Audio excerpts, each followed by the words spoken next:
Hello बच्चों, कैसे हो सब लोग।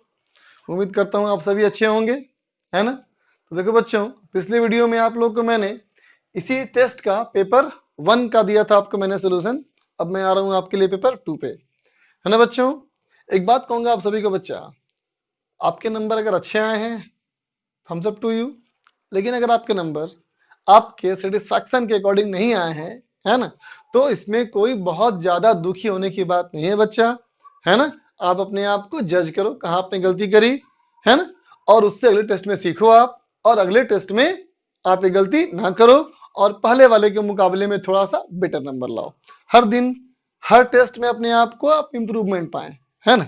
ठीक है, तो आप अल्टीमेटली विनर ही होंगे, है ना बच्चा। तो देखा जाए, अब आते हैं हमारा पहले क्वेश्चन पे। तो देखो बच्चा, सबसे पहला जो सवाल आपका है वो स्टार्ट हो रहा है क्वेश्चन नंबर 16 से, है ना। क्वेश्चन नंबर 16 क्या कहता है कि switch S1 is close for long time and S2 remain open now at t equal to 0। मतलब t इक्वल टू 0 से पहले की बात करो। तो t इक्वल टू 0 से पहले क्या है, ये हमारा सेल है बेटा, ये स्विच था, है ना। इसको तो हमने क्लोज कर दिया, ठीक है बच्चा। ये रेजिस्टेंस हमारा है R0, ये हमारा है कैपेसिटर, और ये हमारा रेजिस्टेंस है 2R, ठीक है बच्चा। तो देखो फुल चार्ज जब इसमें हो जाएगा तो इसमें करंट जीरो हो जाएगा बच्चा। जब करंट इसमें जीरो हो जाएगा तो जो इसका पोटेंशियल डिफरेंस है वही इसका पोटेंशियल डिफरेंस है ना। दोनों का पोटेंशियल डिफरेंस बराबर है, ठीक है।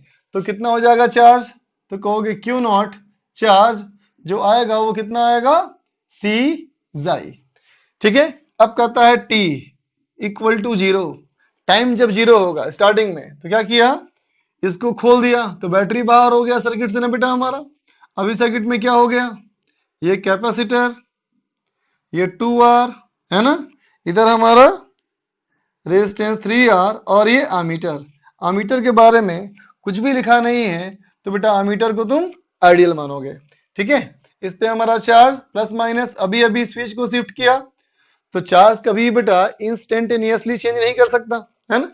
तो मान लो अभी इस सर्किट में हमारा आई करंट है, तो अब इस लूप में घूम जाओ तो क्या हो जाएगा, देखो हम ऑप्शन ए चेक कर रहे हैं बेटा। अभी इधर से आए तो -3IR, इसमें पास किए -2IR, इसको टच किया तो plus Q not by C is equal to 0, है ना। अब यहां से सॉल्व करो तो आई का वैल्यू आ जाएगा जाई बाई 5R।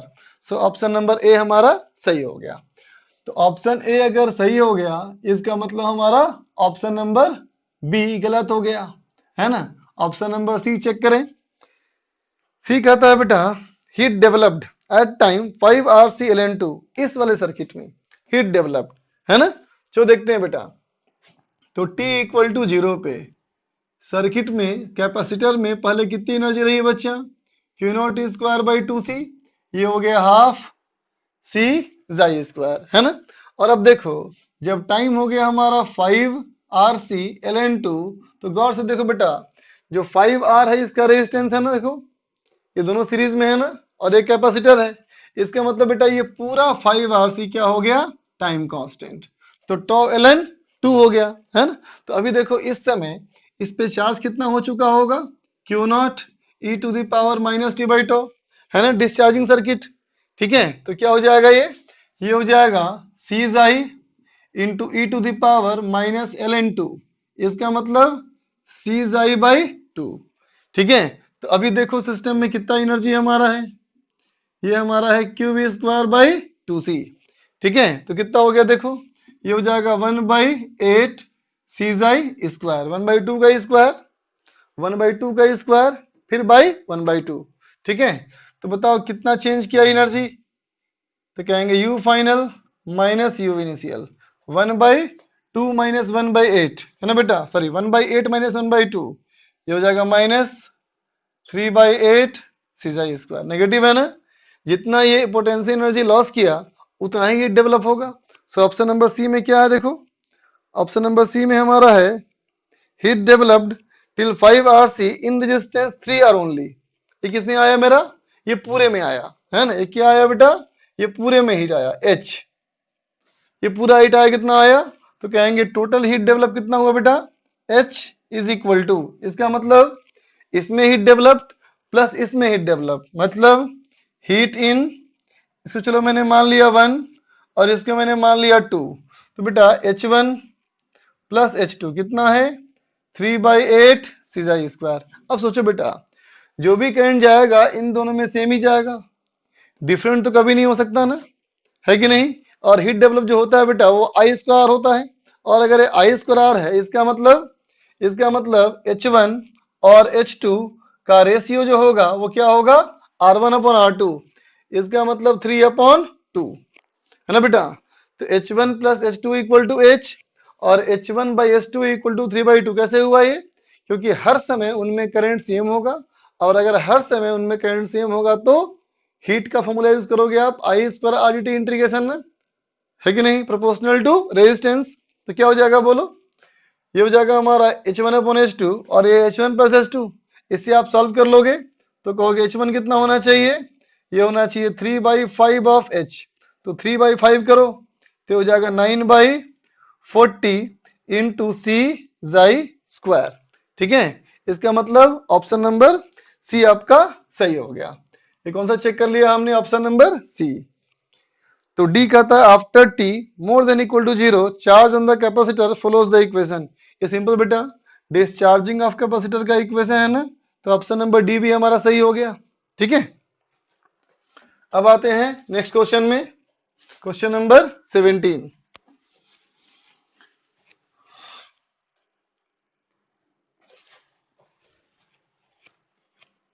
तो देखो बेटा क्वेश्चन नंबर 17 क्या कहता है, क्वेश्चन नंबर 17 कहता है बेटा कि एक प्रोटॉन को हमने फायर कर दिया from the origin with a velocity of v vector equal to, देखो बच्चा वेलोसिटी वेक्टर दिया ना आपका, ये v not J cap plus v not K cap. ठीक है, इसमें यूनिफॉर्म मैग्नेटिक फील्ड है और मैग्नेटिक फील्ड हमारा कितना है b vector equal to b not J cap, है ना। ठीक है, तो कहता है in the subsequent motion of the proton, आगे के मोशन में क्या होने वाला है। तो देखो बच्चा फेंका कहां से था, फेंका था हमने फ्रॉम ओरिजिन इस वेलोसिटी के साथ, है ना बेटा। तो देखो ऐसा बना लिया जाए, ये हमारा एक्स एक्सिस, ये हमारा वाई एक्सिस, और ये बाहर की तरफ हो गया जेड। ठीक है, अब इसको इधर से देखो, इधर से देखोगे बेटा, ये मानो कि ऐसे तुम देख रहे हो, ऐसे देख रहे हो तो क्या दिखेगा, ऐसे दिखेगा वाई, है ना, ऐसे दिखेगा जेड, और ये बाहर की तरफ हो जाएगा आपका एक्स, है ना। ठीक है, तो देखो बच्चा इसकी वेलोसिटी कैसी है वी नॉट, इधर भी हमारी कितनी वेलोसिटी वी नॉट, यहाँ है वी नॉट, मतलब इस प्लेन में देखोगे तो ऐसी दिखेगी वेलोसिटी, इधर भी कम पॉइंट वी नॉट, इधर भी वी नॉट, है ना। तो ये हमारा है वी नॉट और ये भी हमारा है वी नॉट, तो ये हो जाएगा वी नॉट रूट 2, है ना बच्चा। अब यहाँ देखो, यहाँ क्या कहोगे कि इसमें तो z हमारा ऊपर की ओर है ना, तो सिर्फ आपको y कंपोनेंट दिखेगा v नॉट, है ना। और फील्ड हमारा कैसा है j कैप, y डायरेक्शन में, फील्ड हमारा कैसा है बेटा y डायरेक्शन में, फील्ड आपका पैरेलल टू y एक्सिस है ना।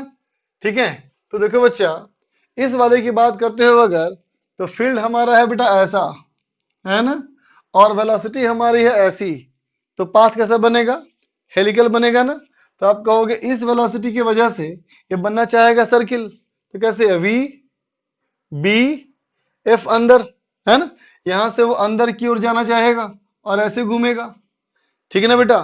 और इस वाले डायग्राम को, इस वाले डायग्राम को बेटा अगर मैं यूं कहूं कि आप ऐसे बनाएं एक्स एक्सिस और ऐसे बनाएं जेड एक्सिस, है ना, और अंदर की तरफ बनाए वाई एक्सिस, कैसे बनाए अंदर की तरफ वाई एक्सिस, है ना।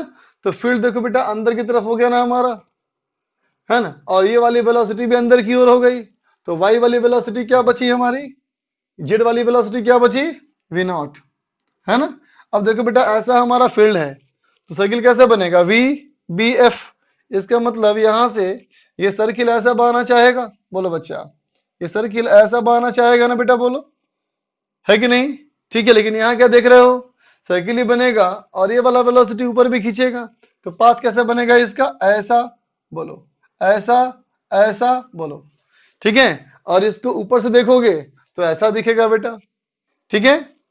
ये पाथ ऐसे घूमता हुआ ऐसे आएगा, है ना। अब चलो ऑप्शन में चले।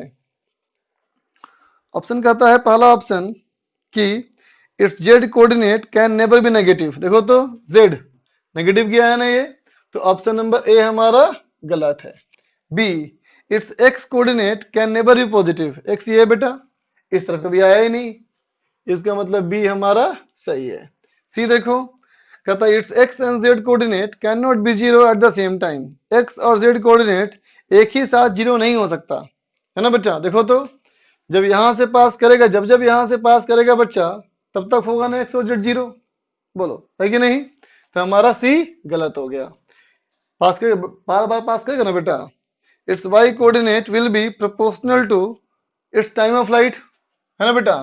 इट्स का वाई कोऑर्डिनेट जो होगा ये क्या होगा, S Y equal to velocity of Y into time, बोलो बच्चा, है ना। ठीक है, होगा ना हमेशा, क्योंकि वाई की वेलोसिटी हमेशा कांस्टेंट है ना, क्योंकि फील्ड भी हमारा वाई डायरेक्शन में है बच्चा। इसका मतलब वाई डायरेक्शन वाली वेलोसिटी पे कोई असर नहीं पड़ेगा, तो हमेशा क्या होगा, प्रोपोर्शनल टू टाइम। तो डीवी सही हो गया, है ना। टाइम ऑफ फ्लाइट से यहाँ कंफ्यूज नहीं करने का बच्चा। टाइम ऑफ फ्लाइट का मतलब the time up to which it has been flied. अब देखो question number 18।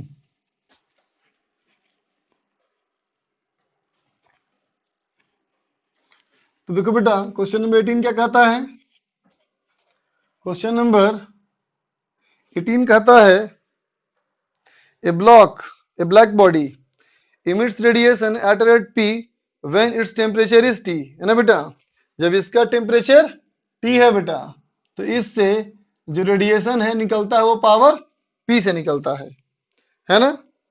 At this temperature the wavelength at which radiation has maximum intensity is lambda naught.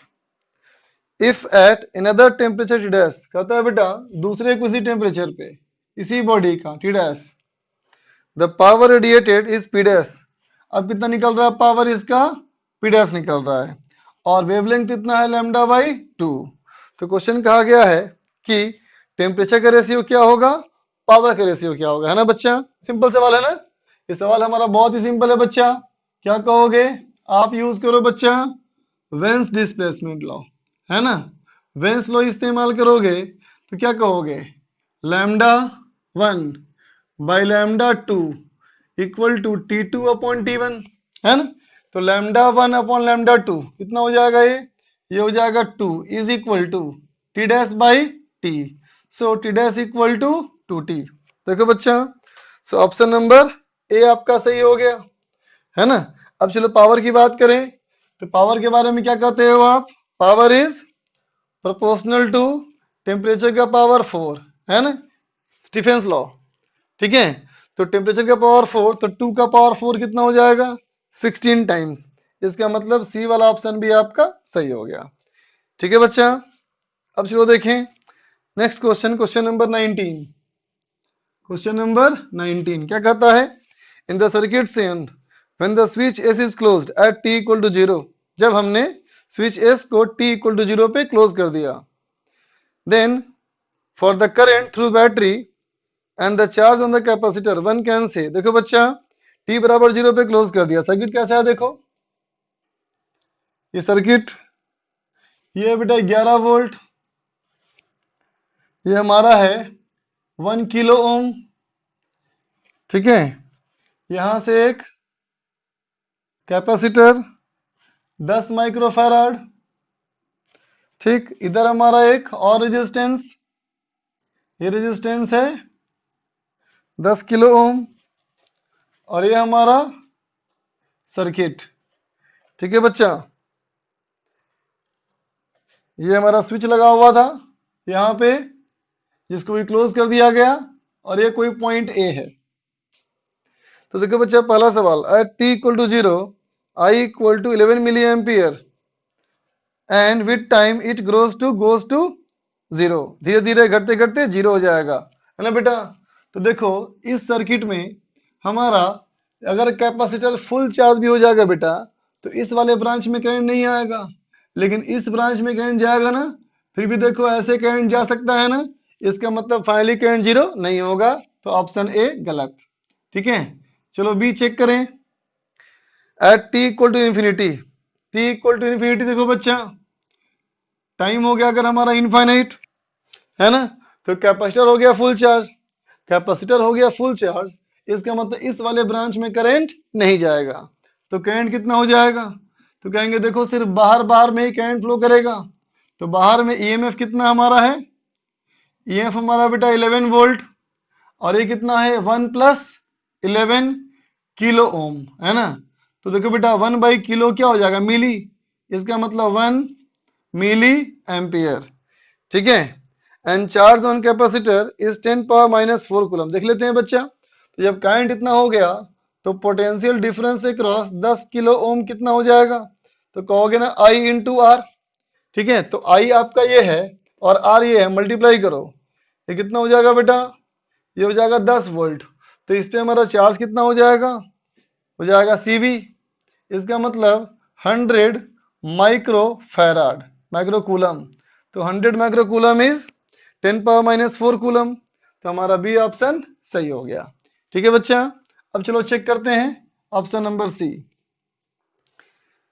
Eight T equal to 0 I equal to 11 milli ampere and with time it goes to 1 ampere, तो final current तो आपका 1 milli ampere है, बिल्कुल सही है ना। अब एक बार टी इक्वल टू 0 भी चेक कर लेते हैं बेटा, तो t बराबर 0 पर कैपेसिटर कैसे बिहेव करता है, आइडियल कंडक्टर, तो ये बन जाएगा बेटा आइडियल कंडक्टर। अब ये बन गया आइडियल कंडक्टर, तो ये हो गया शॉर्ट, इसमें करंट जाएगा ही नहीं, ये आइडियल कंडक्टर बन गया, तो पोटेंशियल डिफरेंस जीरो ना हो गया बच्चा, और ये जीरो पोटेंशियल डिफरेंस होगा तो इसमें करंट नहीं आएगा, है ना, जो भी करंट जाएगा वो सिर्फ इसी में जाएगा, तो इस समय करंट कितना होगा, जाई बाई आर, जाई कितना हमारा, जाई हमारा 11 और ये 1 किलो ओम और ये वोल्ट, तो क्या हो गया 11 मिली एम्पियर, है ना बच्चा। ठीक है, इसका मतलब आपका सी ऑप्शन भी सही है ना बेटा, ध्यान देना है। इस समय का आर कौन है, तो कहेंगे इस पूरे का, इस समय का आर कौन है, सिर्फ इसका, क्योंकि इसमें तो करंट जाएगा ही नहीं। ठीक है, डी चलो, डी कहता है t बराबर 0 पर, sorry t equal to infinity पे आई 11 मिली एम्पियर, तो पहले ही गलत हो गया। ठीक है, चलो आगे बढ़े, अब आ जाए क्वेश्चन नंबर 20 पे।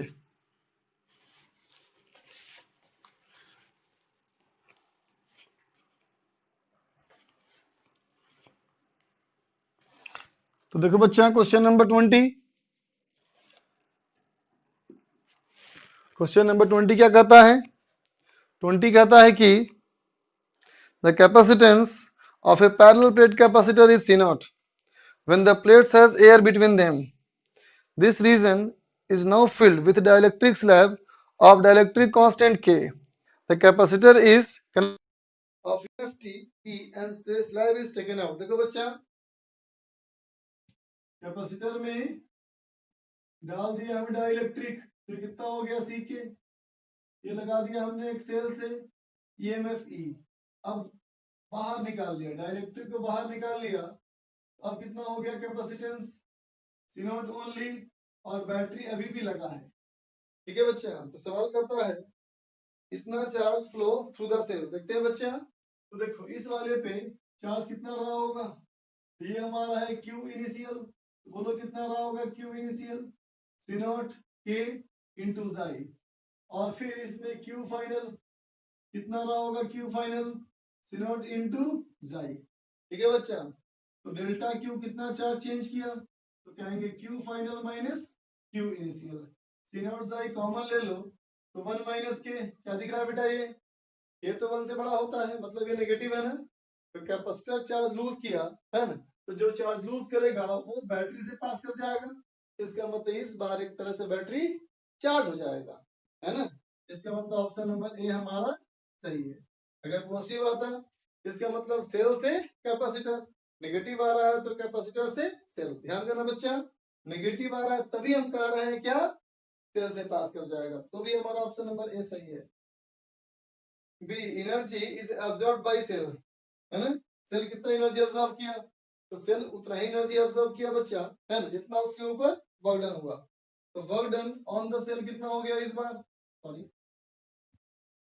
ऑप्शन नंबर ए चेक किया हमने, सही मिला हमको बी। तो वर्क डन बाय सेल कितना हो गया, तो कहेंगे डेल्टा क्यू इंटू जाई करो, या सी नॉट जाई स्क्वायर 1 माइनस के।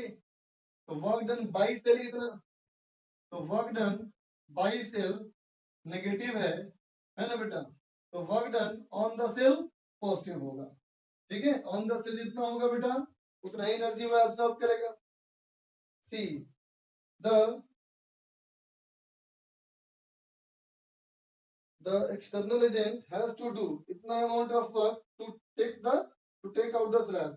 स्लैब को बाहर निकालने में कितना वर्क करना पड़ेगा, सी देख लो पहले, energy in the capacitor reduce by. तो देखो बेटा कैपेसिटर का पहले कितनी एनर्जी थी, तो हो गया हाफ सी नॉट के जाई स्क्वायर, फाइनली क्या हुआ हाफ सी नॉट जाई स्क्वायर। ठीक है बच्चा, डिफरेंस करोगे तो हाफ का फैक्टर आएगा ना, तो सी ऑप्शन गलत है। डी कहता है एक्सटर्नल एजेंट को इतना वर्क करना पड़ेगा, क्या देना equation, W cell plus W external equal to delta U plus H, है ना बेटा। ठीक है, इस सवाल में क्या लिखा होगा, इसमें लिखा होगा बेटा and the slab is taken out, है ना।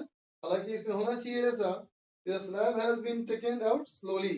ठीक है बच्चा, इसमें होना चाहिए स्लो रिमूवल, हालांकि मिसिंग है, फिर भी चलेगा, ऐसा क्वेश्चन किए हो तुम लोग, है ना।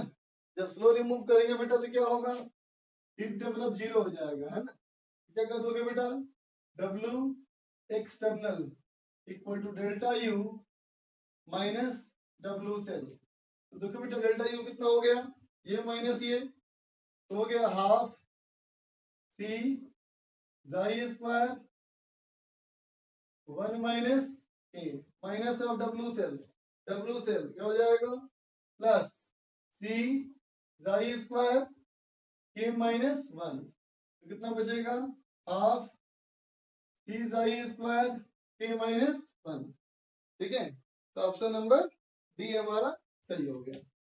ठीक है बच्चा, अब चलो आते हैं ऑप्शन नंबर क्वेश्चन नंबर 21 पे, 21 नंबर सवाल। देखो बच्चे 21 नंबर क्वेश्चन, क्वेश्चन नंबर 21 क्या कहता है, कहता है दो सेल है बेटा unequal EMF E1 E2 internal resistance R1 R2, दोनों को जोड़ दिया, VP V QP और Q पॉइंट का पोटेंशियल। देखो बच्चा एक सेल एक नीचे सेल, ठीक है, ये हमारा है EMF I1 resistance R1, EMF I2 resistance R2, ये है पॉइंट P, ये है पॉइंट Q, है ना बेटा।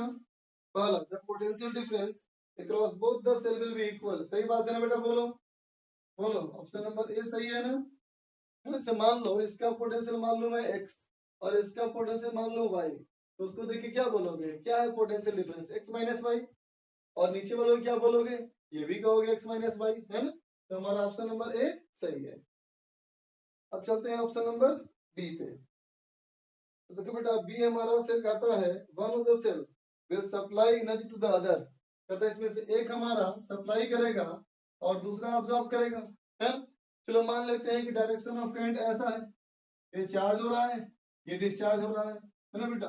और कहते हो करंट ऐसा है तो ये डिस्चार्ज हो रहा है, ये चार्ज हो रहा है, इसका मतलब किसी न किसी एक को चार्ज होना ही पड़ेगा ना, तो बी सही है। सी चलो, सी कहता है बेटा potential difference across one of the cell will be greater than EMF, वही सी ऑप्शन हो गया ना, जो सेल चार्ज हो रहा होगा उसका पोटेंशियल डिफरेंस उसी के ईएमएफ से बड़ा होगा ना, आई प्लस आई आर। ठीक है, डी वाला, डी कहता है बेटा वीपी माइनस वीक्यू, सिंपल दो सेल का combination I1 by R1 plus I2 by R2 divide by 1 by R1 plus 1 by R2। ठीक है, तो डी वाला ऑप्शन भी सही हो जाएगा। ठीक है, अब देखो बेटा question number 22,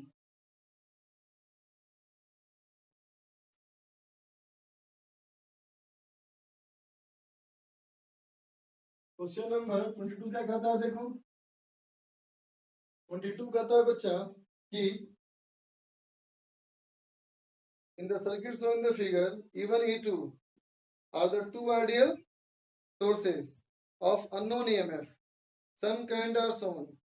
Potential difference across 6 ohm resistance VA minus VB is 10 volt. देखो बच्चा इस डायग्राम में ऊपर एक रेजिस्टेंस है ना, इसके नीचे से दो सेल आया, एक सेल E1 का और एक सेल E2 का, ठीक है, ये हमारा सेल E1 और ये E2।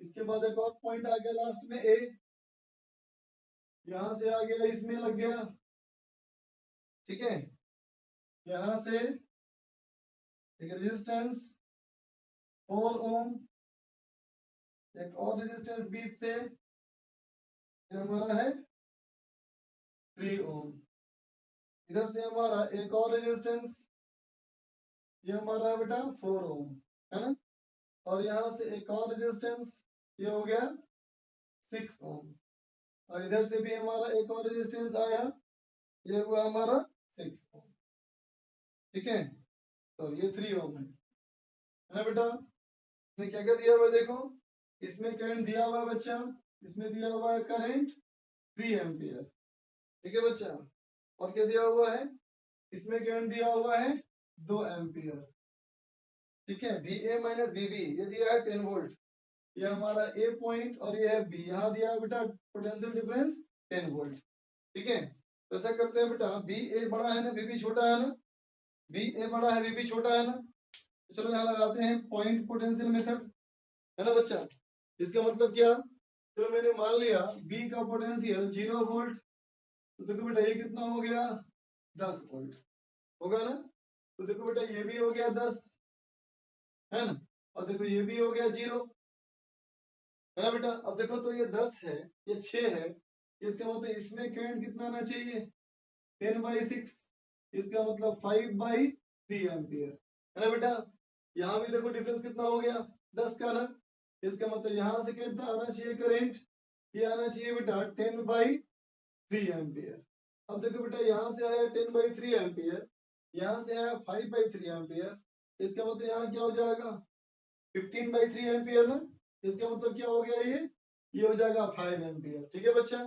अब देखो यहाँ से करंट आया हमारा 3 एम्पियर, देख रहे हो ना, ये है 5 एम्पियर, तो यहाँ जाएगा बेटा 8 एम्पियर, ठीक है। अब देखो बेटा यहाँ गया 3 एम्पियर, यहाँ गया 2 एम्पियर, इसका मतलब यहाँ से आया होगा 1 एम्पियर, है ना बेटा। अब देखो इसमें गया होगा हमारा 1 एम्पियर, यहाँ से आया 8 एम्पियर, इसमें क्या होगा इधर 7 एम्पियर, ठीक है बच्चा। ये 7 एम्पियर यहाँ गया, इसमें गया कितना 10/3, है ना बेटा, इसमें कितना गया होगा, तो 10 7 माइनस 10/3 कितना हो जाएगा 27, 7 माइनस 10/3 21/3 माइनस 10/3, ये हो जाएगा बेटा 11/3 एम्पियर, ठीक है। अब देखो ये 11/3 एम्पियर में चला गया 5/3, बचेगा 6/3, 6/3 2 एम्पियर, सही है ना, सब में क्या निकल गया। अब चलो इक्वेशन चले, ऑप्शन देखें, पहला option, the current in the 4 ohm resistance between C and D is 5 ampere, C है बेटा और D है ना, तो ऑप्शन नंबर ए हमारा सही हो गया ना। बी देखो अननोन ईएमएफ E1 बी में, तो देखो बेटा E1 जो होगा ईएमएफ वो यहाँ से लेकर के यहाँ तक का पोटेंशियल डिफरेंस होगा ना, तो देखो यहाँ से यहाँ में कितना डिफरेंस, तो कहोगे इसमें हो गया 4 × 3 12 वोल्ट, और ये हो गया बेटा 8 × 3 कितना हो गया 24, 24 + 12 36 वोल्ट होना चाहिए ना बेटा, इसका मतलब बी वाला ऑप्शन हमारा सही है। अब चलो सी में, ये E2 बोलता है बेटा, तो देखो इसका भी क्या बोलोगे, यहाँ से यहाँ पोटेंशियल डिफरेंस है ना बेटा, कितना है देख लो, ये हमारा कितना है 3 × 10/3, ये 10 वोल्ट बेटा। अब देखो 5 × 4 20, बोलो ये 20 हो गया, और ये 24, तो 24 + 20 44, 44 + 10 54 ना बच्चा, इसका मतलब ऑप्शन नंबर सी भी सही हो गया, ठीक है। अब चलो डी चेक करें, unknown resistance R is equal to, R कहाँ था ये था, है ना बेटा। इसका रेजिस्टेंस निकाला है ना बच्चा, तो देखो निकाल लेते हैं तुरंत हम लोग। देखो बेटा, अभी कहा था ना 10, अभी तुमने क्या कहा था, ऐसे कितना था 54 ना बेटा। तो अगर 54 है तो यहाँ कितना होना चाहिए पोटेंशियल, ये 10, ये होना चाहिए -44 वोल्ट, बोलो बेटा। और ये हो गया -44, तो इस वाले का कितना 36 प्लस, तो -44 प्लस 36 कितना हो गया बेटा, ये हो गया -8 वोल्ट, है ना। तो देखो बेटा इसमें कितना डिफरेंस हो गया, -8 प्लस 10 18 वोल्ट ना, और करंट जा रहा है कितना 2, तो रेजिस्टेंस कितना हो गया 3/2 9 ओम, है ना बच्चा। तो हमारा ऑप्शन नंबर डी भी सही हो गया, ठीक है। अब चलो चेक करें, क्वेश्चन नंबर 23 पे आए। 23 नंबर क्वेश्चन बताओ बच्चा, potential energy of n positive charges is 100 microjoule, है ना बच्चा। potential energy of n charges ये 100 microjoule. Out of these n charges, two charges q1 and q2 have interaction energy 1 microjoule. ठीक है बच्चा, 1 और 2 का पोटेंशियल एनर्जी 1 माइक्रोजूल, ठीक है। Charge q1 is removed without affecting other charges. Now the potential energy of the rest of the system is 90 joule, ठीक है बच्चा। अब अगर क्या कर दूं, un में से निकाल लिया गया किसको, फर्स्ट को निकाल लिया गया, मतलब माइनस u1, इसका मतलब कितना हो गया, ये दिया है 90 माइक्रोजूल, है ना बेटा। Now the charge q2 is also removed, अब q2 को रिमूव कर लिया, है ना। इसका मतलब un minus u2 is equal to, ये हमारा कितना है, ये हमारा है 82 माइक्रो जूल, ठीक है बच्चा। तो कहता है चूज द करेक्ट ऑप्शंस, ठीक है। देखो बच्चा, interaction energy of Q1 with rest of the n-2 charges, Q1 का पोटेंशियल एनर्जी बाकी अदर चार्जेस के से कितना हमारा है, ये है 9 माइक्रोजूल, ठीक है बच्चा। देख लेते हैं, देखो बेटा U12 अगर मैं इसमें से इसको माइनस करूं, है ना बेटा, equation number 1, equation number 2, equation number 3, देखना बेटा 1 माइनस 2 करो, तो इसका मतलब क्या हो गया, U1 इक्वल टू 10 माइक्रोजूल। U1 का मतलब क्या है, फर्स्ट वाले चार्ज का पोटेंशियल एनर्जी, इसका मतलब क्या हो गया बेटा, तो कहोगे U12, U13, U14 से लेकर के U1n, 1 से n तक, ये कितना हमारा आया 10 माइक्रोजूल आया, ठीक है बच्चा, है। अब सोचो अगर 12 यहां से माइनस कर दिया जाए, इसका मतलब U13, U14, U15, U1n equal to 9 joule. बोलो बच्चा, इसमें से इसको माइनस कर लो, ठीक है बच्चा। क्या कह रहा है, Q1 चार्ज का इंटरेक्शन n-2 चार्जेस से, तो देखो बेटा 1 3 से लेके 1 n-2 टर्म हुआ ना, इसका मतलब हमारा ऑप्शन नंबर ए सही है। बी देखो, बी कहता है interaction potential energy of Q2 with rest of the n-1 charges, ठीक है। तो देखो बच्चा, interaction energy of Q2 with rest of the n-1 charges, Q2 हमारा ये था ना, इसमें से इसको माइनस करो, क्या कहोगे, equation number 1 minus equation number 3, equation number 1 में से 3 को माइनस करो, कितना हो जाएगा, ये हो जाएगा U2 इज इक्वल टू 18 माइक्रोजूल, है ना बेटा। अब देखो 18 माइक्रोजूल में Q2 का एनर्जी बाकी rest of the n-1 charges कितने होंगे बेटा, इसका मतलब क्या होगा, तो कहोगे,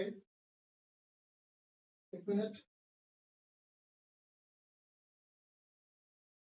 ऑल्सो रिमूव, है ना बच्चा, यहाँ ऑल्सो रिमूव था ना बेटा, इसका मतलब ये -U1 तो है ही बेटा, -U2 भी है ना, -U1 तो है ही, साथ में ये -U2 भी है ना। इसका मतलब इसको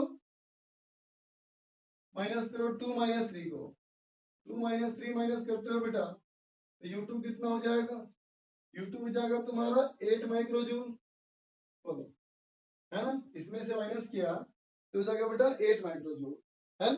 तो अब देखो ये U2 क्या है, तो U1 के निकालने के बाद है ना। इसका मतलब ये क्या है, ये है U1 नहीं है, U23, U24, U25 है, तो लेकर के U2N। ये एनर्जी कितनी है, 8 माइक्रो जूल। लेकिन काउंट करो यार कितना नंबर ऑफ टर्म्स है, यहाँ बेटा n-2 टर्म्स है ना, लेकिन क्वेश्चन में क्या कहा गया था, n-1 टर्म्स के साथ। इसका मतलब 2 का एनर्जी 1 को भी काउंट करना है ना बेटा, 2 के साथ एनर्जी 1 को भी काउंट करना है। इसका मतलब U12 है ना बेटा, U21, फिर ये 23 और फिर ये 24, ये हमारा U2N। ये कितना हो जाएगा, 8 ये रहा और एक इसमें ऐड हो गया, देखो कितना हो गया ये 9 माइक्रो जूल। तो ऑप्शन नंबर बी भी हमारा बेटा ये सही हो गया। तो सी हमारा potential interaction energy of Q1 with rest of the n-2, ये सही है बेटा, तो सी हमारा गलत हो गया है ना। और अगर बी सही है तो हमारा बी गलत हो गया, ठीक है। अब चलो आते हैं 24 नंबर क्वेश्चन में। क्वेश्चन नंबर 24, ठीक है बच्चा।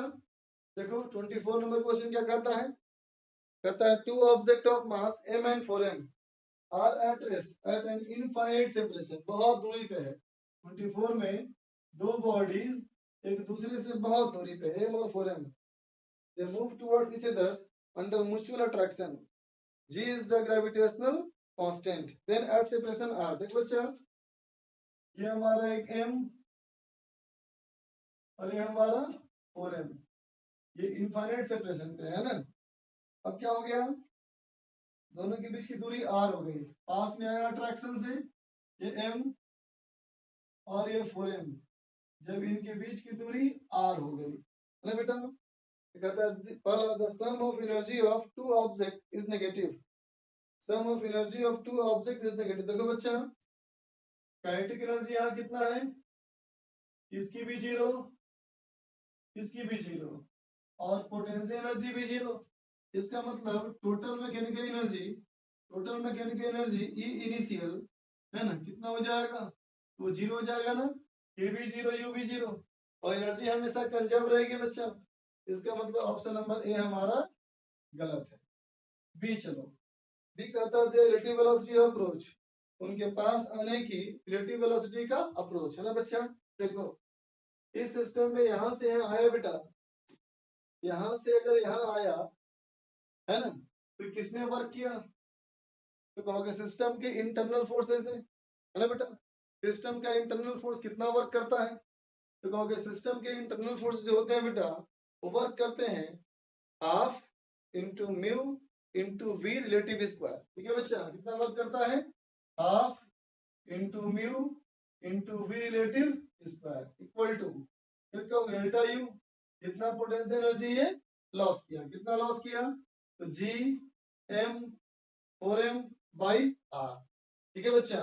अब देखो यू म्यू का होता है इसमें पता है ना, reduce mass m1 m2 by m1 plus m2 है ना, into v relative square equal to कितना हो जाएगा 4gm स्क्वायर बाई आर।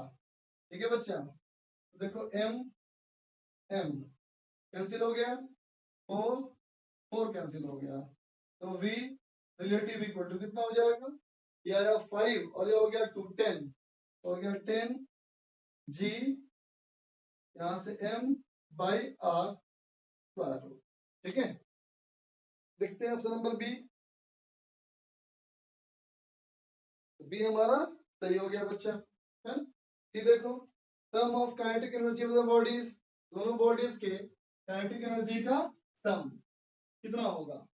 ठीक है, तो भाई दोनों बॉडी के काइनेटिक एनर्जी का सम जो होगा है ना बेटा, है ना, वो फाइनल काइनेटिक एनर्जी होगा ना, ये उतना ही होगा जितना वो पोटेंशियल एनर्जी गेन किया, क्योंकि इनिशियल तो जीरो था है ना, तो कितना गेन किया, जी लॉस किया। कितना लॉस किया बेटा, पहले जीरो था अब कितना होगा, पोटेंशियल एनर्जी यहाँ पे minus G capital M small M by R का बच्चा, ये होता है फॉर्मूला। तो लॉस जीरो था पहले अब नेगेटिव हो गया तो लॉस हुआ ना, जी sum of angular momentum about the object is zero about any point. देख रहे हो बच्चे, म्यूचुअल ग्रेविटेशनल फोर्स है बेटा, इस पे ग्रेविटेशनल फोर्स ऐसे लगेगा, इस पे ऐसे लगेगा, तो देखो ना दोनों फोर्स कैसा है, कोलिनियर, कभी टॉर्क बना ही नहीं, है ना, इसलिए भी हमारा सही है बेटा। ठीक है, तो आंसर हमारा अभी बी सी डी हुआ। अब चलो देखो क्वेश्चन नंबर 25। क्वेश्चन नंबर 25 दिखा जाए। 25 नंबर क्वेश्चन देखो बच्चा, कहता है conducting loop made of thin light thread has soap film inside the inside and outside it. Length of thread is L. Total resistance is capital R. And initially area bounded is L square by 8 pi. It is kept in uniform magnetic field B and a small puncture is made of the inner film. एक conducting loop है, in light thread soap film पे रख दिया गया है ना, thread की लंबाई L है, टोटल रेजिस्टेंस R है ना बच्चा, और a conducting loop made of thin light thread has a soft film inside and outside it, अंदर भी है बाहर भी है, length of the thread is L। ठीक है, टोटल रेजिस्टेंस हमारा R है, initially area enclosed bye it, पहले हमारा कितना एरिया है, L स्क्वायर बाय 8 पाई, है ना बेटा, मतलब सर्किल है समझो, L स्क्वायर बाय 8 पाई, पहले कितना होगा देख लेते हैं, रेडियस R कितना हो जाएगा बेटा, L बाई 2 पाई, तो पहले एरिया कितना रहा होगा, तो कहोगे अगर सर्किल होगा बेटा तो एरिया कितना होना चाहिए, ये होना चाहिए पाई आर स्क्वायर, इसका मतलब 6 स्क्वायर बाई 4 पाई स्क्वायर होगा बेटा, है ना।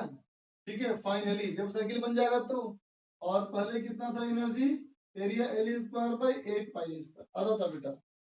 ठीक, और मैग्नेटिक रखा बेटा, इसमें पहला कहता है current is continuously induced, continuously induced in the loop, है ना बेटा। तो देखो बेटा पहले तो हमारा आर्बिट्ररी शेप का था, ये ऐसा शेप कर रहा होगा, पंक्चर कर दिया तो सर्किल बन गया, बोलो बेटा एरिया चेंज किया ना, और नेगेटिव फील्ड हमारा बी है बेटा, बी है ना, तो क्या होगा, एरिया चेंज किया, मैग्नेटिक फील्ड बी है, तो फ्लक्स वेरी किया, फ्लक्स वेरी किया तो इंड्यूस करंट आएगा, है ना? लेकिन जैसे ही ये बन जाएगा बेटा उसके बाद तो फ्लक्स कांस्टेंट, तो करंट जीरो, तो पहला वाला ऑप्शन गलत हो गया ना बेटा, कंटिन्यूअसली नहीं होगा ना, थोड़ी देर तक होगा सिर्फ। बी कहता है current induce in the loop for some time and then it is zero, सही बात, जब तक एरिया बढ़ता रहेगा तब तक होता रहेगा। See induce current will be anticlockwise as seen from above, देख लो बच्चा फील्ड हमारा इसमें दिया है अंदर की ओर, है ना, तो फ्लक्स इंक्रीज किया ना बच्चा, फ्लक्स इंक्रीज करता है तो क्या होता है, इसके अपोजिट डायरेक्शन में आता है ना बेटा करंट, इसके अपोजिट डायरेक्शन में फील्ड प्रोड्यूस करने के लिए करंट को एंटी क्लॉकवाइज होना पड़ेगा ना बेटा, बोलो, तो सी भी हमारा सही है। फिर से फील्ड कांस्टेंट, एरिया बढ़ गया, फ्लक्स बढ़ गया, फ्लक्स बढ़ता है तो new magnetic field original magnetic field के अपोजिट डायरेक्शन में आता है बेटा, है ना।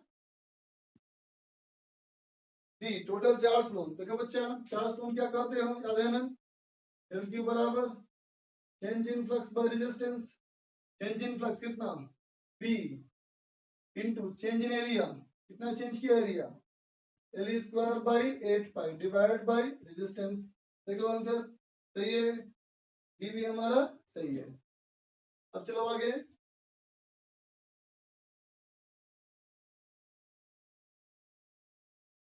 क्वेश्चन कॉलम में आया जाए,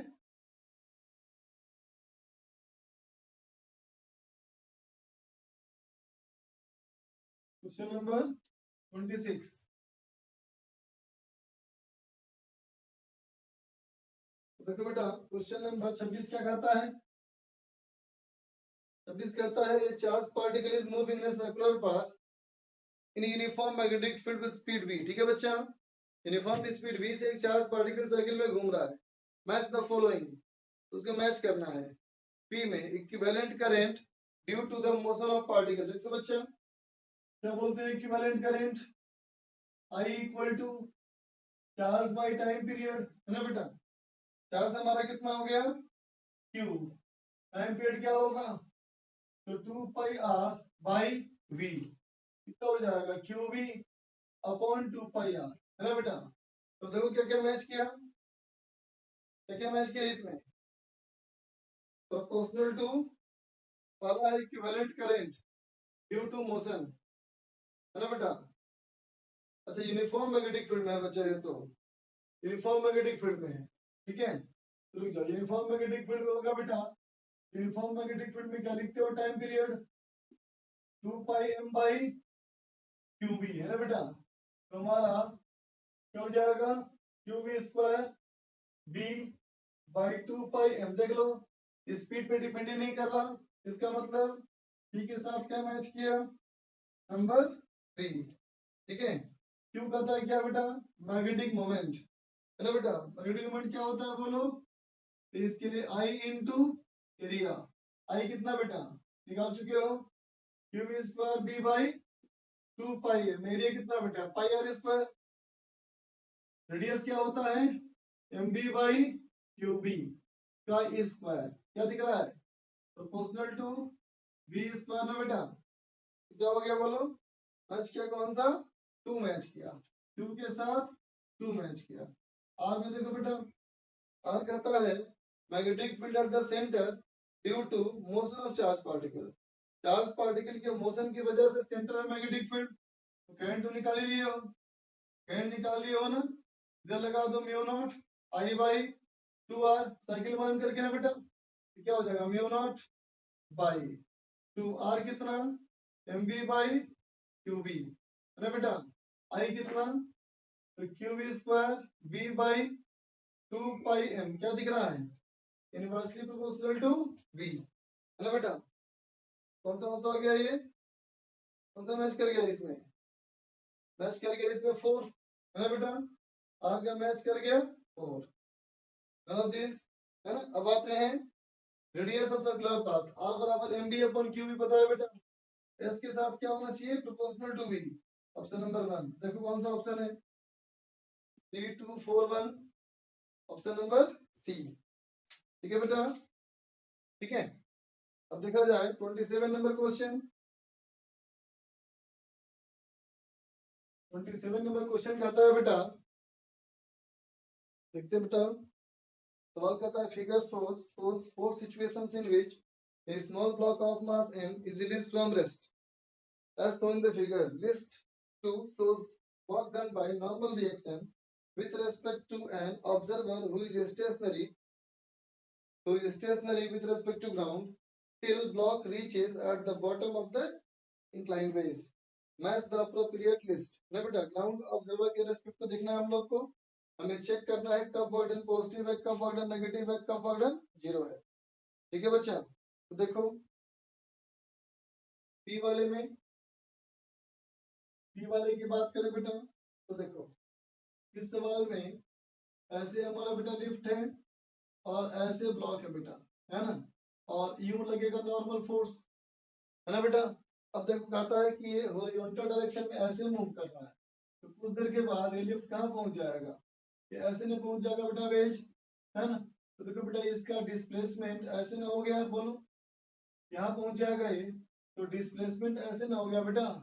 अब देखो इस नॉर्मल में और ये डिस्प्लेसमेंट में एंगल 90 डिग्री से कम है ना बेटा, तो वर्डन पॉजिटिव होगा, इसका मतलब पी के साथ क्या मैच कर गया 1, बोलो पॉजिटिव होगा ना वर्डन, बात समझे ना बेटा।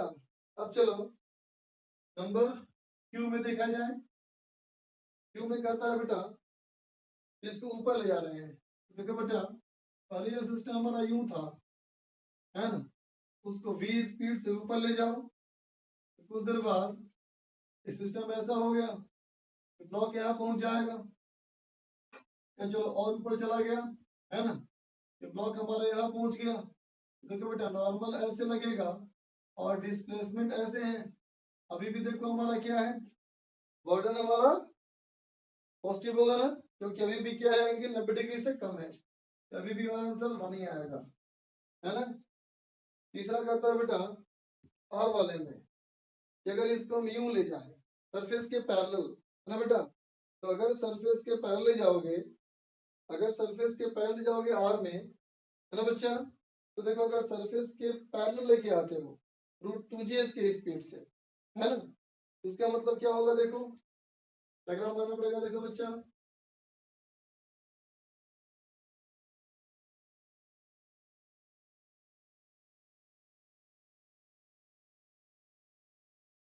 तो ये देख लेते हैं यार में, अगर हमारा ऐसे है बेटा, है ना, और इसको ऐसे डिस्प्लेस करोगे तो कुछ देर के बाद ऐसे पहुंच जाएगा वेज, चलो, है ना।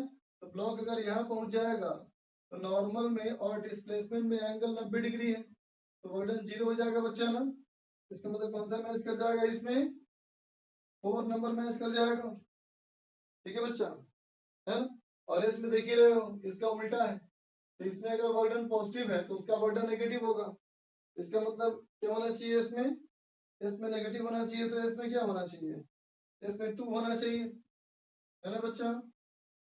क्या 1 1 4 2, ऑप्शन नंबर बी। देखो बच्चा 28 कहता क्या है, कहता है initially both the blocks are at rest, है ना बेटा, हॉरिजॉन्टल सरफेस पे और स्ट्रिंग टाइट है। t बराबर 0 पर हमने कांस्टेंट फोर्सेस लगाए हैं F1 F2, ठीक है, एक 10 kg पे और एक 20 kg पे। देखो तो बच्चा, अगर 10 kg की बात करो तो लिमिटिंग फ्रिक्शन की वैल्यू कितनी है बेटा, 0.5 इंटू 10g, ये हो गया 50 न्यूटन। और अगर 20 kg की बात करूं मैं, तो limiting friction force is 0.5 into 20g, ये हो गया बेटा 100 न्यूटन, है ना। ठीक है, अब फोर्स लगा दिया है ना बेटा। तो सोचो अगर सिस्टम को मूव कराना है ना, तो रिजल्टेंट फोर्स कितना होना चाहिए, तो दोनों बॉडी मूव करेगा ना बेटा, कोई एक बॉडी तो मूव करेगा नहीं। इसका मतलब दोनों अगर मूव करेगा तो 150 न्यूटन का फोर्स चाहिए। अब सारे ऑप्शन में देखो, किसी भी ऑप्शन में रिजल्टेंट फोर्स बेटा 150 नहीं है, इससे पहले वाले में क्या है 120 और 40 अपोजिट डायरेक्शन में, तो 80 हो गया बेटा। तो किसी में भी नहीं है बेटा, इसका मतलब किसी भी केस में सिस्टम मूव नहीं करेगा। ठीक है, हमसे पूछा गया है कि किस किस केस में कितना कितना होगा फ्रिक्शन। चलो मैं पी की बात करूं तो देखो बच्चा, पी वाले में, पी वाले में ये हमारा ब्लॉक 10 kg वाला, ये ब्लॉक हमारा बेटा 20 kg वाला, है ना। F2 हमारा है, इस पे लग रहा है बेटा 120 न्यूटन, है ना। और इस पे कितना लग रहा है बेटा हमारा, इस पे लग रहा है 40 न्यूटन। इसका लिमिटिंग कितना है बेटा, इसका लिमिटिंग है 50 न्यूटन, इसका लिमिटिंग है बेटा 100 न्यूटन, है ना। ऐसा करते हैं बेटा, रस्सी को काट देते हैं, ठीक है। अब सोचो अगर मैं रस्सी को काट दूं, अगर मैं रस्सी को काट दूं बेटा, है ना, ठीक है, सोचो ये तो मूव कर जाएगा बेटा, है ना, लेकिन ये तो नहीं कर सकता ना मूव, देख लो, बोलो, है कि नहीं। इसका मतलब ये वाला ब्लॉक रस्सी काटने के बाद ही मूव नहीं किया, लेकिन रस्सी काटने के बाद ये मूव कर गया। इसका मतलब अगर रुका है तो इसको रुकने का जिम्मेदार टेंशन है ना बच्चा, इसके रुकने का जिम्मेदार टेंशन नहीं है, फ्रिक्शन है, जबकि इसके रुकने का जिम्मेदार कौन है, टेंशन है। ठीक है, इसका मतलब क्या समझ में आता है कि अगर ये फोर्स हमारा 120 है और लिमिटिंग हमारा 100 है बेटा, इसका मतलब फ्रिक्शन जो है, सॉरी टेंशन जो है बेटा 20 न्यूटन लग करके इसको बैलेंस कर लिया, है ना। जो टेंशन यहाँ लगेगा बेटा वही टेंशन यहाँ लगेगा 20, है ना बेटा। सोचो अगर यहाँ 20 हमारा है और ये 40 है तो रिजल्टेंट कितना हुआ 20। इसका मतलब यहाँ का जो स्टैटिक फ्रिक्शन होगा बेटा, है ना, F1, F1 कितना हो जाएगा बेटा 20, जबकि इससे F2 कितना हो जाएगा 100 न्यूटन।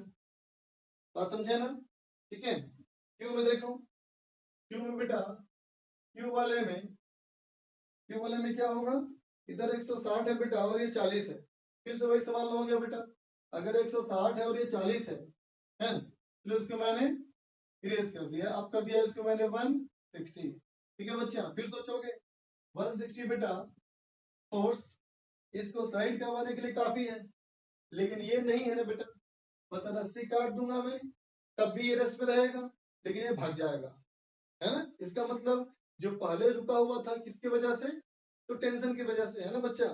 तो फोर्स में लगाया कितना बेटा 160, तो फ्रिक्शन तो बढ़ते बढ़ते लिमिटिंग तक पहुंच गया बेटा, F2 हमारा हो गया 100, है ना, लेकिन रस्सी हमारा 60 न्यूटन लग करके बैलेंस कर लिया। है ना बेटा। अब यहाँ टेंशन 60, तो ये भी कितना हो गया टेंशन 60, है ना बेटा। तो टेंशन 60 यहाँ पे है, तो देखो ये 40 है, तो रिजल्टेंट यहाँ 20 हो गया, तो कहेंगे फ्रिक्शन लगेगा ऐसे F2 20 न्यूटन का, और इसको बैलेंस कर लेगा, इसका मतलब 100 और 20 फिर से सेम हो गया बेटा मैग्नीट्यूड। तो दोनों का आंसर सेम ही होना चाहिए, ठीक है। तो P और Q का आंसर सेम, देखो ए में भी है और बी में भी है, तो आर से फैसला होगा। आर देखो एक तरफ 60 है एक 90 है, अब यहाँ 60 हो गया, ये मूव नहीं कर सकता, लेकिन 90 हो गया तो ये कर सकता है बेटा। तब तुम्हें सॉल्व करने का आइडिया मिल गया होगा, ठीक है बच्चा। तो आगे बढ़ते हैं, क्वेश्चन नंबर 29। तो देखो 29 में कहता है in list one the optical system is show in the figure, कहता है मैचिंग करना है बेटा। देखो तो पी में क्या दिख रहा है, मीडियम हमारा क्या है, डेंसर, ना बेटा। देखिए लेंस हमारा क्या है, रेयर, दिख रहा है कन्वेक्स, लेकिन मीडियम बेटा डेंसर हो गया ना, इसलिए क्या कर देंगे हम लोग, ये हमारा डाइवर्जिंग लेंस हो गया बेटा, है ना। ये हो गया हमारा क्या, डाइवर्जिंग लेंस, ठीक है। तो डाइवर्जिंग लेंस क्या करता है, देखो तो डाइवर्स कर देना, तो वन तो नहीं होगा ना बेटा, इसमें वन नहीं होगा, थ्री होगा, है ना बेटा। इसके साथ में मैच करेगा थ्री। अब आओ क्यू में, क्यू में क्या है, एक स्लैब बेटा, एक स्लैब है जिसमें म्यू1 सबसे बड़ा है ना। देखो तो स्लैब में सबसे बड़ा है बेटा म्यू1, फिर म्यू2, फिर म्यू3, देखते हैं बेटा। अगर मान लिया जाए कि दो रे ऑफ लाइट भेजे अगर इस पे, अगर हमें डेंस मीडिया है बेटा, अगर मैंने ऐसे लाइट भेजा तो यहाँ पे क्या हो जाएगा, ये नॉर्मल से दूर जाएगा बेटा, नॉर्मल दूर जाएगा ना, और फिर यहाँ से क्या होगा, और दूर जाएगा नॉर्मल से, बोलो ठीक है। ये भी क्या होगा, वैसे ही जाएगा, यहाँ से यूं जाएगा और यहाँ से यूं जाएगा, तो क्या दिखा, जो रे की यहाँ दूरी पहले इतनी थी बेटा, अब इतनी हो गई, तो डायमीटर कम हो गया ना। तो ऑप्शन क्या बोलोगे, lesser diameter than the diameter of incident, two match किया है बेटा, तो क्यू का टू मैच किया ना बेटा, बोलो क्यू का हमारा टू मैच किया ना। क्या टू में कहता है, parallel beam of light which incident on the medium 1 emerges out as parallel beam medium 2 will have lesser diameter than the diameter of incident beam, है ना। incident beam का diameter हमारा कम हो जाएगा, है ना। म्यू1 हमारा सबसे बड़ा है, फिर म्यू2 और म्यू3 है, इसका मतलब जब रे जाएगा बच्चा तो नॉर्मल से दूर जाएगा ना, टेंसर से जब जाता है तो नॉर्मल से दूर जाता है। अगर टोटल इन टर्न रिफ्लेक्शन को काउंट मत करो, will have lesser diameter than the diameter of incident beam, है ना बच्चा। तो क्यू का तो 2 होना चाहिए, आंसर ये 4 दिया है। हम्म,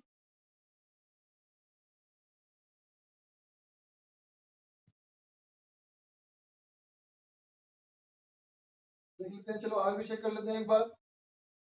आर में देखो बच्चा, आर में हमारा ये स्लैब है ना, ये हमारा म्यू1 है, ये म्यू2 है, म्यू3 है, सबसे कम म्यू, उससे ज्यादा म्यू, उससे ज्यादा म्यू।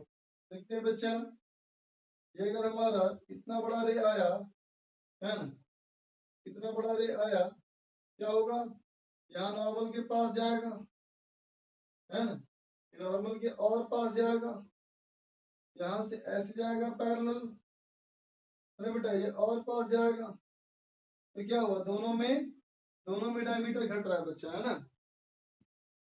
नहीं बढ़ गया ना डायमीटर, तो रुको, ये दूरी हमारी और ये दूरी हमारी बराबर है बेटा, है ना।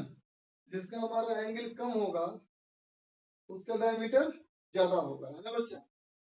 इसका डायमीटर हमारा कितना हो जाएगा, देखो तो इसका डायमीटर हो जाएगा परपेंडिकुलर, जो एंगल ये होगा बेटा वही एंगल ये होगा, है ना।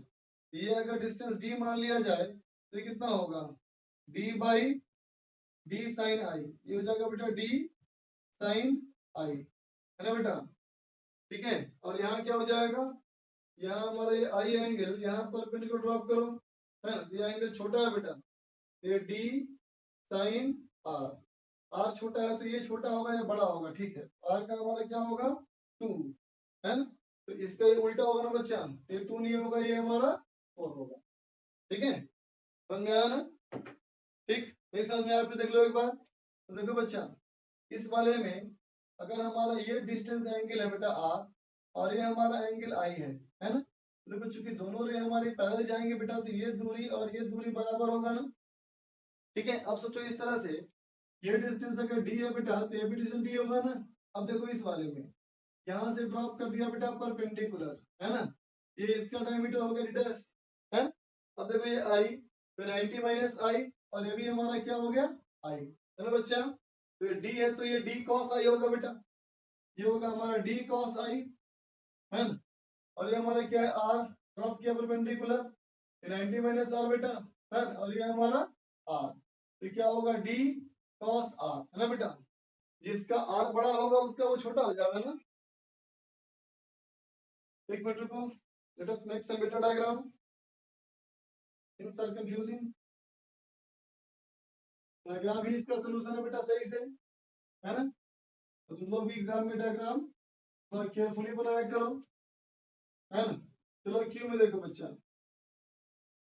बड़ा डायग्राम बनाते हैं। देखो बच्चा, यहाँ मान लिया गया ये हमारा रेयर, ये डेंसर और ये डबल डेंसर, यही समझो। तो देखो बच्चा, यहाँ हमारा रे ऑफ लाइट दोनों जाएंगे तो यहाँ से यहाँ पैरेलल जाएंगे बेटा, तो बन गया पैरेललोग्राम। जो डिस्टेंस हमारा ये होगा बेटा वही डिस्टेंस ये होगा, है ना। अब सोचो यहाँ से रे ऐसे आया है, अगर ये रेयर मीडियम है ना। क्यों में क्या था,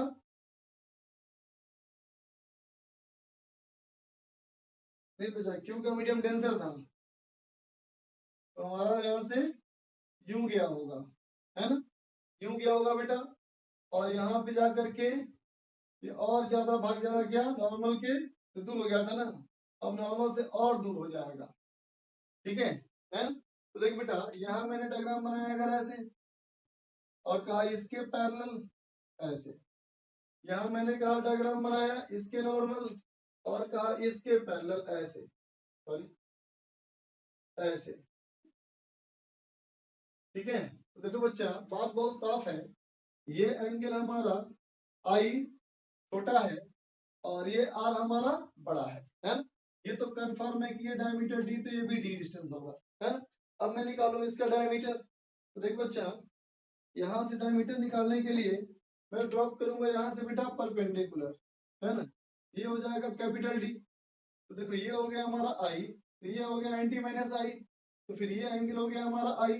देखो डी इक्वल टू कितना हो गया, डी इक्वल टू हो गया डी कॉस आई, है ना बेटा। D equal to D cos I, है ना बच्चा। तो यहाँ क्या होगा, यहाँ भी ड्रॉप करोगे परपेंडिकुलर, ये आर 90 माइनस आर, तो फिर ये आर, तो ये क्या हो जाएगा डायमीटर डी कॉस आर, है ना बेटा, ठीक है। तो देखो बेटा, आई की वैल्यू ये हमारा है डायमीटर डी, है ना बेटा, D1 और ये D2। इसमें आई छोटा है ना बेटा, तो कॉस में जहां आई कम होता है वहां एंगल बड़ा, वैल्यू बड़ा होता है ना, कॉस में तो वैल्यू बड़ा होगा, तो वैल्यू छोटा होगा ना। इसका मतलब D1 हमारा D2 से बड़ा होगा, ठीक है, ये कंफर्म हो गया, ठीक। तो हमारा क्या होगा, डी के साथ क्यू के साथ डायमीटर घटेगा बेटा, है ना।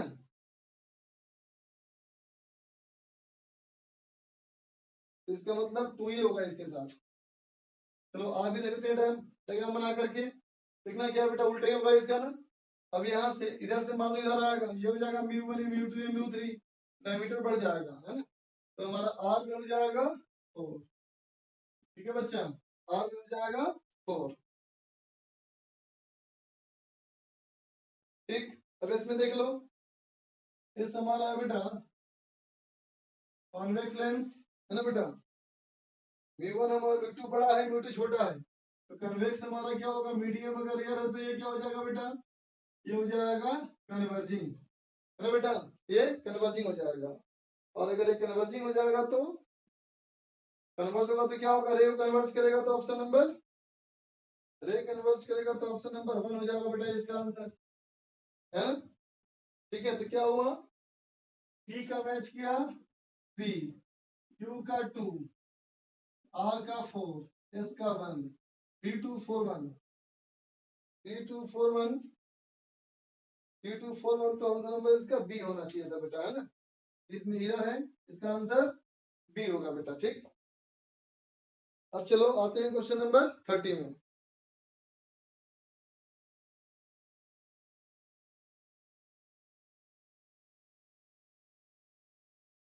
देखो बेटा क्वेश्चन नंबर 30 में क्या कहता है, 30 कहता है satellite revolve around a planet in a certain orbit of radius r not, v not, k not, t not, p not, e not, b not, b not, n not. ठीक है, ये सब फिजिकल क्वांटिटीज है बेटा, है। हमें match करना है पहला, एंगुलर मोमेंटम किससे वेरी करना है, इंक्रीजिंग रेडियस। कंफर्म में सवाल में कि रेडियस हम इंक्रीज कर रहे हैं, है ना। चलो मैच करते हैं p में, p में है बेटा v not into k not, है ना बेटा। तो ऑर्बिटल वेलोसिटी बताइए तुमको क्या होता है, बोलो। और ये होता है बेटा half m v naught square, हो गया half m v naught Q, इसका मतलब half m square root G M by R का क्यूब। तो r बढ़ेगा तो ये घटेगा ना बेटा, ये घटेगा मतलब कौन सा मैच किया 2। अब q में आओ, q में है b नॉट l नॉट, ये है बेटा b नॉट, ये है l नॉट। b नॉट क्या होता है, b नॉट हमारा बेटा बाइंडिंग एनर्जी ऑफ सैटेलाइट, पता नहीं क्या होता है ये, minus G M M by 2r, ये प्लस हो जाएगा ना बाइंडिंग के लिए। टोटल एनर्जी नेगेटिव होता है ना बेटा, जितना एनर्जी देना पड़े ताकि वो फ्री हो जाए, जितना नेगेटिव होगा उतना ही दोगे positive, minus G M by 2r। और एल नॉट एंगुलर मोमेंटम क्या होता है, M B R M, V हो गया root G M by R, है ना बेटा। और आर, ये आर कैंसिल हो गया, क्या होगा, आर बढ़ेगा तो ये घटेगा, ये भी नंबर 2 हो गया बेटा, है ना। अच्छा प्रोपोर्शनल भी देखना है ना, प्रोपोर्शनल भी चेक करना है बेटा। इसमें आर का पावर 3/2 है ना बेटा, तो ऑप्शन नंबर 4 ही मैच करेगा इसमें। ठीक है, इसमें प्रोपोर्शनल टू रूट आर है बेटा, ऐसा तो ऑप्शन नहीं है, ऐसा हमारा इसमें ऑप्शन नहीं है बच्चा। ठीक है, तो अब चले नंबर आर में। आर में क्या है बेटा, देखो P not E not L not का power 4, P not E not L not का पावर 4। देखते हैं बेटा, पी नॉट क्या था, पी नॉट था पोटेंशियल एनर्जी ऑफ सैटेलाइट, कितना हो जाएगा, minus G M M by R. E not क्या है, ई नॉट है total energy of satellite, minus G M M by 2r। L not क्या है बेटा, एंगुलर मोमेंटम ना, एंगुलर मोमेंटम क्या हो जाएगा, m into V root G M by R into R, R cut गया, है ना। तो देखो रूट आर ये भी है और आर ये भी है, तो आर का पावर, आर का पावर क्या हो जाएगा बच्चा, ये आर का पावर हो जाएगा 3/2, तो बच्चा आर का पावर हो जाएगा 3/2। P not E not L not का पावर 4 था बच्चा, सॉरी मिसिंग है बिल्कुल बिल्कुल। एल नॉट का पावर 4 करोगे तो, ये पावर 4 करोगे तो क्या हो जाएगा, ये पावर 4 करोगे तो क्या हो जाएगा, देखो प्रोपोर्शनल टू क्या होगा, ये है बेटा आर, है ना। और ये हो जाएगा रूट आर का power 4, R square by R proportional to R, तो डायरेक्टली प्रोपोर्शनल टू आर आएगा।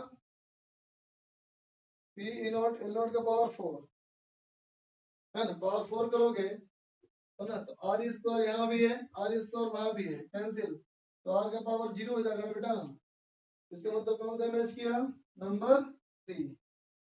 4 P not by L not Q, देख लो इसमें, कैसे कर सकते हो बेटा, तरीका समझिए गए तुम लोग, है ना। T naught by L not का पावर क्यूब ऐसे ही करोगे, टी नॉट टाइम पीरियड और एल नॉट बेटा angular momentum M B R. ठीक है, चलो बच्चा सारा सोल्यूशन मिल गया आपको, है ना। इन सारे सोल्यूशन की वीडियो को देखें आप, है ना बेटा, शुरू से लेके अंत तक देखें और अपने जहां जहां गलती की है उसको आप सही करें। ठीक है बच्चा, चलो बाय, बेस्ट ऑफ लक।